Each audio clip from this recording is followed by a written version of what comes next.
এবং হাদিস যে মসজিদের রূপরেখা বাতলে দিয়েছে। আমাদের মসজিদগুলো যদি সেরকম মসজিদ হয় তাহলে এরকম মসজিদ অনেক বেশি প্রয়োজন হবে না। একটি মসজিদ গোটা পৃথিবীকে পরিবর্তন করার জন্য যথেষ্ট হবে ইনশাআল্লাহ। নাম্বার এক, একটি আদর্শ মসজিদের জন্য সর্বপ্রথম যে বিষয়টি থাকতে হবে তা হবে যে মসজিদ হবে তাওহীদ চর্চার কেন্দ্রবিন্দু।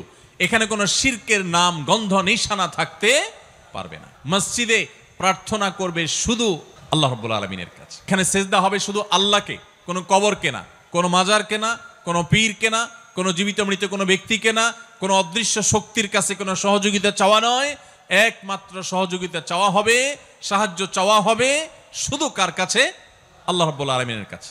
তাহলে সে মসজিদ হবে আদর্শ মসজিদ, সে মসজিদ হবে নবী সাল্লাল্লাহু আলাইহি সাল্লামের দেওয়া তার রূপরেখাওয়ালা মসজিদ। দ্বিতীয়ত, একটি আদর্শ মসজিদের জন্য যে বিষয়টি খুব গুরুত্বপূর্ণ তা হলো মসজিদে সুন্নাতে রাসূলের চর্চা হবে, কোনো বিদআতের চর্চা হবে না।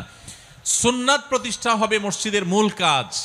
প্রত্যেকটা কাজে প্রিয় নবী সাল্লাল্লাহু আলাইহি সাল্লাম কি করেছেন, বিশেষ করে ইবাদতগুলো, ইবাদতের ক্ষেত্রে প্রিয় নবী সাল্লাল্লাহু আলাইহি সাল্লাম আদর্শ কি আছে, তার সালাত কেমন ছিল, তার নামাজ কেমন ছিল, তার রোজা কেমন ছিল, তার দোয়া কেমন ছিল, তার তিলাওয়াত কেমন ছিল, তার দুরূদটা কিভাবে পাঠ করা হতো, তিনি কোন আমলটা কিভাবে করতেন, সেই সুন্নাতগুলো প্রতিষ্ঠা করা হবে মসজিদের প্রধান কাজ।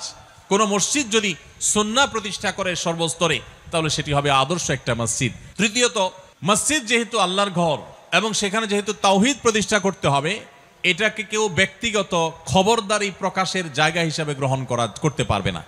অনেক মসজিদ আছে যে মসজিদগুলো মসজিদের কমিটি, মসজিদের কর্তৃপক্ষ, মোতাওয়াল্লি, সভাপতি, সেক্রেটারি অথবা বিভিন্ন ব্যক্তিবর্গ তারা তাদের ক্ষমতা জাহিরের একটা কেন্দ্র হিসাবে মনে করেন। তারা মনে করেন যে তাদের খবরদারি জাহিরের একটা বড় জায়গা হলো মসজিদ। মসজিদ হলো গোলামি প্রকাশের জায়গা। আল্লাহর ঘরে এসেও যদি কেউ নিজের কর্তৃত্ব আর সর্দারি আর মাতবরি জাহির করতে চায় তো এর চাইতে বড় অহংকারী আর পাপিষ্ঠ এবং কপাল পোড়া হতভাগা আরেকজন হতে পারে না। মসজিদের দায়িত্ব বুঝে নিলে বা মসজিদ পরিচালনা করার দায়িত্ব পেলেই যে আপনি আল্লাহর প্রিয় পাত্র হয়ে গেছেন এত সহজ হিসেব নিকেশ করার কোনো সুযোগ। এই জন্য আদর্শ মসজিদের জন্য এই জিনিসটা খুবই জরুরি যে মসজিদ কর্তৃপক্ষ ইমাম সাহেবকে, খতিব সাহেবকে বলবেন পরিষ্কারভাবে যে আপনি কোরআন এবং হাদিসের আলোকে আমাদের মসজিদকে আপনি আলোকিত করবেন, আবাদ করবেন। কোরআন হাদিসের বাইরে মন গড়া জিনিস আমরা চাই না। আজকাল সেই মসজিদ কমিটি খুব কমই পাওয়া যায় যে মসজিদ কর্তৃপক্ষ ইমাম সাহেব, খতিব সাহেবকে সে ফ্রিডমটা দেন, তাদেরকে সে স্বাধীনতা দেন, তাদেরকে তাদের কথা বলবার সুযোগ দেন। অবশ্য ইমাম খতিবদেরও দায়িত্ব আছে মসজিদ কমিটিকে বুঝিয়ে তাদেরকে কাউন্সিলিং করে তাদের কাছ থেকে বেশটা আদায় করে নেওয়া এবং মসজিদকে আদর্শ মসজিদ হিসাবে গড়ে তোলা। ভাইরা আমার, একটি আদর্শ মসজিদের জন্য আরেকটি গুরুত্বপূর্ণ যে বিষয়টি দরকার সেটি হলো মসজিদে ইমাম এবং খতিব মুয়াজ্জিন যারা থাকবেন এটাকে তাদের পেট পালার মাধ্যম হিসেবে গ্রহণ করবেন না। শরিয়াত দৃষ্টিকোণ থেকে ইমামতি, খতিবগিরি করে টাকা নেওয়া, বেতন নেওয়া জায়েজ হলেও এটা তাদের রুটি রুজির মাধ্যম না। এটাকে যদি তারা একমাত্র রুটি রুজির মাধ্যম বানান, এটাকে যদি তারা শুধুই প্রফেশন হিসেবে দেখেন তাহলে কখনো একটি আদর্শ মসজিদ গড়ে ওঠা সম্ভব নয়। তাদের এটা হবে সেবা, এটা হবে তাদের দায়িত্ব পালন, এটা হবে আল্লাহর ভয় থেকে একজন ইমাম, একজন খতিব তার মুসল্লিদের, তার মুক্তাদিদের কারোর দুর্বলতা, কোনো ত্রুটির কথা মনে করে আল্লাহর কাছে ভোর রাতে তাহাজ্জুদের সময় দোয়া করবেন, সেজদায় দোয়া করবেন, নামাজের পর দোয়া করবেন, বিভিন্ন সময় দোয়া করবেন তাদের জন্য। এটা হবে একজন আদর্শ ইমাম, একজন খতিবের দায়িত্ব। একজন আদর্শ ইমাম খতিব ছাড়া একটা আদর্শ মসজিদ সম্ভব নয়। আদর্শ মসজিদ তখন হবে যখন সেই মসজিদের ইমাম, খতিব, মুয়াজ্জিন সবাই আদর্শবান হবেন। ইমাম খতিবদের উচিত মসজিদগুলোতে নানাবিধ আয়োজন করা, বিভিন্ন প্রোগ্রাম করা, প্রোগ্রামের মাধ্যমে এলাকাবাসীকে নানাবিধভাবে উপকার পৌঁছানো। আমাদের প্রিয় নবী সাল্লাল্লাহু আলাইহি ওয়াসাল্লাম মসজিদ আপনারা জানেন শুধু নামাজ পড়ার ঘর ছিল না। সারা বাংলাদেশে মসজিদগুলো এখন বেশিরভাগ মসজিদগুলো হলো নামাজের ঘর। শুধুমাত্র সেখানে নামাজটা হয়, নামাজের পরে আবার তালা মেরে দেওয়া হয়, বাস শেষ। অথচ মসজিদ থেকে আমরা নানাবিধ সামাজিক কর্মকাণ্ড আমরা করতে পারি। বিশেষ করে আমাদের সমাজে পারিবারিক ব্যবস্থা ভঙ্গুর হয়ে গেছে, দাম্পত্য জীবন ভয়ঙ্কর একটা অবস্থা পার করছে। আমরা জানি স্বামী স্ত্রীর মধ্যে মনোমালিন্য চরম আকারে, ঘরে ঘরে সংসার ভেঙে খান খান হয়ে যাচ্ছে। এরকম কঠিন পরিস্থিতিতে মসজিদের ইমাম সাহেবরা যদি প্রশিক্ষণ নিয়ে তারা যদি কাউন্সিলর হওয়ার দায়িত্ব নেন, কাউন্সিলর বলতে মানুষকে কাউন্সিলিং করা এবং ফ্যামিলি কাউন্সিলিংটা যদি তারা সঠিকভাবে করতে পারেন তাহলে ইনশাআল্লাহ আমাদের সমাজের এই ভয়াবহতা কিছুটা হলেও রোধ করা সম্ভব। আল্লাহ তাআলা আমাদের সমস্ত মসজিদগুলোকে সেরকম মসজিদ হিসেবে কবুল এবং মঞ্জুর করবেন, আমিন। মসজিদ হলো ইসলামী সমাজ ব্যবস্থার হৃৎপিণ্ডের মতো।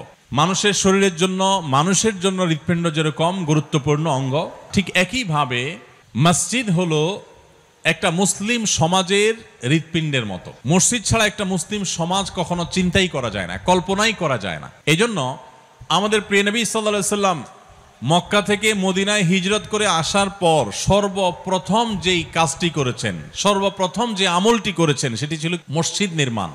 মসজিদ নির্মাণের আমলটি আমাদের প্রিয় নবী সাল্লাল্লাহু আলাইহি সাল্লাম সবকিছুর আগে করেছেন। ইসলামের ইতিহাসে প্রিয় নবী সাল্লাল্লাহু আলাইহি সাল্লামের স্বহস্তে নির্মিত, তার তত্ত্বাবধানে নির্মিত সর্বপ্রথম মসজিদের নাম কি?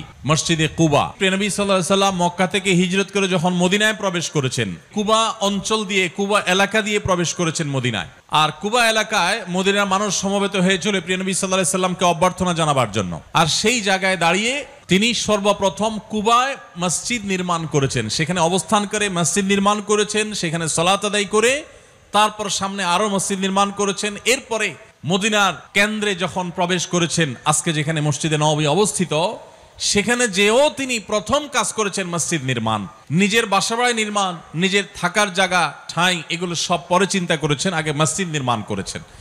এবং মদিনার মসজিদকে কেন্দ্র করে আজ গোটা পৃথিবীব্যাপী যে ইসলাম আমরা দেখতে পাচ্ছি, ইসলামের সৌন্দর্য, ইসলামের সুঘ্রাণ ছড়িয়ে পড়েছে, এটির কেন্দ্রবিন্দু ছিল মসজিদে নববী। সেই মসজিদে নববী থেকে গোটা ইসলাম সারা পৃথিবীতে ছড়িয়ে পড়েছে। তো এই জন্য একজন মুসলমানের কাছে মসজিদ অত্যন্ত গুরুত্বপূর্ণ একটি প্রতিষ্ঠান। মসজিদ নির্মাণ, মসজিদ আবাদ, মসজিদকে নানাভাবে সজীব রাখা, মসজিদকে প্রাণবন্ত রাখা, মসজিদকে আদর্শ মসজিদে রূপান্তর করা, এটা মুসলিম হিসাবে আমাদের সকলের কর্তব্যের অংশ। মসজিদগুলোর শক্তি সম্পর্কে আমরা অনেক মুসলমান জানি না। আজ পৃথিবীর বিভিন্ন প্রেসিডেন্ট, পৃথিবীর বিভিন্ন রাষ্ট্রনায়কেরা তারা তাদের জাতির উদ্দেশ্যে সাপ্তাহিক বক্তব্য দিয়ে থাকেন, বুলেটিন প্রকাশ করে থাকেন। এই মসজিদ হলো সেই প্রতিষ্ঠান, মুসলমানদের এই মসজিদ থেকেই সর্বপ্রথম এই আইডিয়া দেয়া হয়েছে। সপ্তাহে একদিন এলাকার সর্বস্তরের মানুষের উদ্দেশ্যে ভাষণ দিবেন সম্মানিত খতিব, এবং তাদের সুবিধা অসুবিধা, তাদের করণীয় বর্জনীয়, তাদের জন্য প্রয়োজন নির্দেশনা তিনি প্রদান করবেন। এর মাধ্যমে একটা আদর্শ এবং সুন্দর সমাজ গড়ে উঠবে।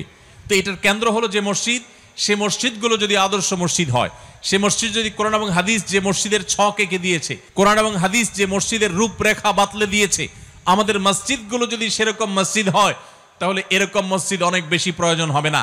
একটি মসজিদ গোটা পৃথিবীকে পরিবর্তন করার জন্য যথেষ্ট হবে ইনশাআল্লাহ। সময় তো ভাইরা আমার, মসজিদে নববীতে একটি মসজিদই ছিল, যে মসজিদ আমাদের মসজিদগুলোর মতো এত দামি পাথর ছিল না, যে মসজিদগুলোতে আমাদের মসজিদগুলোর মতো এত উন্নত নানা রকমের ব্যবস্থাপনা, এয়ার কন্ডিশন থেকে নিয়ে নানা রকমের সাউন্ড সিস্টেম আজকাল যেগুলো থাকে আধুনিক, এর কোনো কিছুই যে মসজিদে ছিল না।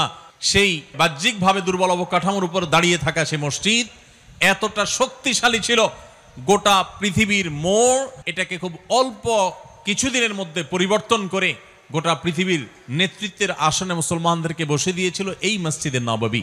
আজও যদি আমরা আমাদের মসজিদগুলোকে সেরকম আদর্শ মসজিদ বানাতে পারি, তাহলে ইনশাআল্লাহ সমাজের চেহারা বদলাতে খুব বেশি সময়ের প্রয়োজন